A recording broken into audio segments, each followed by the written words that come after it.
ആകാശവാണി. നമസ്കാരം. പ്രത്യേക വാർത്താ ബുള്ളറ്റിൻ വായിക്കുന്നത് ആമിന നജുമ. പ്രധാനമന്ത്രി നരേന്ദ്രമോദിയുടെ സീഷെൽസ് സന്ദർശനത്തിന് നാളെ തുടക്കമാകും. സീഷെൽസിന്റെ ദേശീയദിന സുവർണ ജൂബിലി ആഘോഷങ്ങളിൽ പ്രധാനമന്ത്രി മുഖ്യാതിഥിയാകും. ഈ മാസം 29 വരെ നീളുന്ന സന്ദർശനത്തിൽ സീഷെൽസ് പ്രസിഡന്റ് ഡോക്ടർ പാട്രിക് ഹെർമിനിയുമായി ശ്രീ മോദി ചർച്ച നടത്തും. സീഷെൽസ് ദേശീയ അസംബ്ലിയെ അഭിസംബോധന ചെയ്യുന്ന പ്രധാനമന്ത്രി ഇന്ത്യൻ പ്രവാസികളുമായും ആശയവിനിമയം നടത്തും. ഭൂകമ്പത്തിൽ ദുരന്തഭൂമിയായി മാറിയ വെനസ്വേലയ്ക്ക് സഹായഹസ്തവുമായി ഇന്ത്യ. ദുരിതാശ്വാസ പ്രവർത്തനങ്ങൾക്ക് പിന്തുണ നൽകാനും അടിയന്തര സഹായം എത്തിക്കാനുമായി ഇന്ത്യ ഓപ്പറേഷൻ അമിസ്റ്റാഡ് പ്രഖ്യാപിച്ചു. ഇതിന്റെ ഭാഗമായി 35 ടണ്ണിലധികം ദുരിതാശ്വാസ സാമഗ്രികളും മരുന്നുകളും മെഡിക്കൽ ഉപകരണങ്ങളുമായി വ്യോമസേനയുടെ 2 വിമാനങ്ങൾ വെനസ്വേലയിലേക്ക് തിരിച്ചു. കഴിഞ്ഞ ദിവസം വെനസ്വേലയിലുണ്ടായ ഭൂചലനത്തിൽ മരിച്ചവരുടെ എണ്ണം 589ആയി. 3000-ഓളം പേർക്ക് പരിക്കേറ്റതായാണ് റിപ്പോർട്ട്. ഇന്ന് അന്താരാഷ്ട്ര ലഹരി വിരുദ്ധ ദിനം. ലഹരിക്കെതിരായി പൊതുജനങ്ങളിൽ അവബോധം സൃഷ്ടിക്കാനും ലഹരി വിരുദ്ധ പ്രവർത്തനങ്ങൾ ലോകവ്യാപകമായി ശക്തിപ്പെടുത്താനുമാണ് ഐക്യരാഷ്ട്രസഭ ജൂൺ 26 അന്താരാഷ്ട്ര ലഹരി വിരുദ്ധ ദിനമായി ആചരിക്കുന്നത്. ലഹരി വിരുദ്ധ പോരാട്ടത്തിൽ കുട്ടികൾ സ്വയം സന്നദ്ധ പ്രവർത്തകരായി മുന്നോട്ട് വരണമെന്ന് മുഖ്യമന്ത്രി വി.ഡി. സതീശൻ ആവശ്യപ്പെട്ടു. അന്താരാഷ്ട്ര മയക്കുമരുന്ന് വിരുദ്ധ ദിനത്തോടനുബന്ധിച്ച് എക്സൈസ് വകുപ്പിന്റെ ആഭിമുഖ്യത്തിൽ സംഘടിപ്പിച്ച ബോധവൽക്കരണ റാലി തിരുവനന്തപുരം കവടിയാറിൽ ഫ്ളാഗ് ഓഫ് ചെയ്യുകയായിരുന്നു അദ്ദേഹം. സംസ്ഥാനത്ത് സ്റ്റേറ്റ് നാർക്കോട്ടിക്സ് കൺട്രോൾ ബ്യൂറോ രൂപീകരിക്കുമെന്ന് എക്സൈസ് വകുപ്പ് മന്ത്രി എം. ലിജു തിരുവനന്തപുരത്ത് വാർത്താസമ്മേളനത്തിൽ സംസാരിക്കുകയായിരുന്നു അദ്ദേഹം. ലഹരി വിരുദ്ധ പ്രവർത്തനങ്ങൾ ശക്തിപ്പെടുത്തുന്നതിനായി മയങ്ങില്ല കേരളം ക്യാമ്പയിൻ നടപ്പിലാക്കുമെന്നും ഡി അഡിക്ഷൻ കേന്ദ്രങ്ങളുടെ പ്രവർത്തനം കാര്യക്ഷമമാക്കുമെന്നും അദ്ദേഹം പറഞ്ഞു.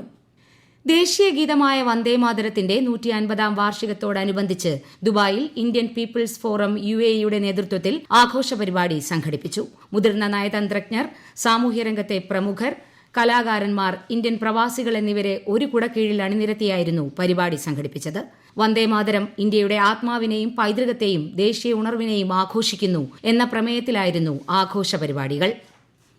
ഉപരാഷ്ട്രപതി CP രാധാകൃഷ്ണൻ 2 ദിവസത്തെ സന്ദർശനത്തിനായി നാളെ കർണാടകയിലെത്തും. ബംഗളൂരുവിൽ നാളെ നടക്കുന്ന നാദപ്രഭു ശ്രീ കെമ്പഗൌഡയുടെ ജന്മവാർഷികത്തിൽ അദ്ദേഹം പങ്കെടുക്കും. തുടർന്ന് Rajiv Gandhi university of health സയൻസസിന്റെ സ്ഥാപക ദിനാചരണത്തിലും അദ്ദേഹം പങ്കെടുക്കും. ഞായറാഴ്ച നടക്കുന്ന അന്താരാഷ്ട്ര ലഹരി വിരുദ്ധ ദിന പരിപാടിയിൽ അദ്ദേഹം മുഖ്യാതിഥിയാകും.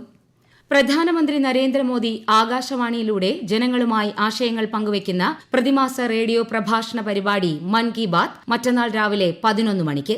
പരിപാടിയുടെ 135-ാം പതിപ്പാണിത്. മൻ കി ബാത്തിലേക്കുള്ള ആശയങ്ങളും അഭിപ്രായങ്ങളും ഇന്നുകൂടി MyGov, നമോ ആപ്പ് അല്ലെങ്കിൽ 1800-117800 എന്ന ടോൾ ഫ്രീ നമ്പറിലൂടെയോ അറിയിക്കാം. സംസ്ഥാനത്ത് നാളെ മുതൽ മഴ ശക്തമാകുമെന്ന് കേന്ദ്ര കാലാവസ്ഥാ വകുപ്പ്. മലപ്പുറം, കോഴിക്കോട്, വയനാട്, കണ്ണൂർ, കാസർഗോഡ് ജില്ലകളിൽ നാളെ മഞ്ഞ ജാഗ്രത പ്രഖ്യാപിച്ചു. ശക്തമായ കാറ്റിനും മോശം കാലാവസ്ഥയ്ക്കും സാധ്യതയുള്ളതിനാൽ കേരള, കർണാടക, ലക്ഷദ്വീപ് തീരങ്ങളിൽ തിങ്കളാഴ്ച വരെ മത്സ്യബന്ധനത്തിന് വിലക്കേർപ്പെടുത്തി. കള്ളക്കടൽ പ്രതിഭാസത്തിന്റെ ഭാഗമായുണ്ടാകുന്ന ഉയർന്ന തിരമാലകൾ കാരണം തിരുവനന്തപുരം ജില്ലയിൽ കാപ്പിൽ മുതൽ പൊഴിയൂർ വരെയുള്ള തീരങ്ങളിലും കന്യാകുമാരി തീരത്തും നാളെ കടലാക്രമണത്തിന് സാധ്യതയുണ്ടെന്ന് ദേശീയ സമുദ്രസ്ഥിതി പഠന ഗവേഷണ കേന്ദ്രം അറിയിച്ചു. ഫിഫ ലോകകപ്പ് ഫുട്ബോളിൽ ഇന്ന് നോർവേ ഫ്രാൻസിനെയും സെനഗൽ ഇറാഖിനെയും നേരിടും. രാത്രി 12:30-നാണ് മത്സരങ്ങൾ. നാളെ നടക്കുന്ന മത്സരങ്ങളിൽ സ്പെയിൻ ഉറുഗ്വേയെയും സൌദി അറേബ്യ ക്യാബോ വെർദെയെയും നേരിടും. രാവിലെ 5:30-നാണ് മത്സരങ്ങൾ.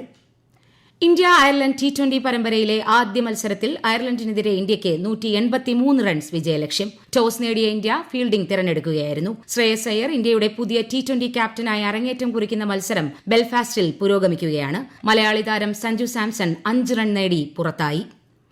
മുംബൈ, ബംഗളൂരു, വിശാഖപട്ടണം എന്നിവിടങ്ങളിൽ പ്രവർത്തിച്ചു വന്നിരുന്ന സ്വർണ്ണക്കള്ളക്കടത്ത് സംഘത്തെ ഡയറക്ടറേറ്റ് ഓഫ് റവന്യൂ ഇന്റലിജൻസ് പിടികൂടി. ഒന്നിലധികം സ്ഥലങ്ങളിൽ നടത്തിയ ഓപ്പറേഷനുകളിലായി 23 കോടി രൂപ വിലമതിക്കുന്ന 15 കിലോഗ്രാം വിദേശ സ്വർണം പിടിച്ചെടുത്തതായും 15 പേരെ അറസ്റ്റ് ചെയ്തതായും ധനകാര്യ മന്ത്രാലയം അറിയിച്ചു.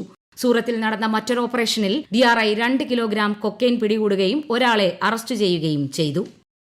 സെൻസസ് 2027ന്റെ ഭാഗമായി പൊതുജനങ്ങൾക്ക് സ്വന്തമായി വിവരങ്ങൾ രേഖപ്പെടുത്താനുള്ള സെൽഫ് എന്യൂമറേഷൻ സൌകര്യം 4 ദിവസം കൂടി ലഭ്യമാകും. sccensus.gov.in എന്ന പോർട്ടലിലാണ് വിവരങ്ങൾ സമർപ്പിക്കേണ്ടത്. പ്രത്യേക വാർത്താ ബുള്ളറ്റിൻ കഴിഞ്ഞു. അടുത്ത വാർത്താ പ്രക്ഷേപണം നാളെ രാവിലെ 6:45-ന്.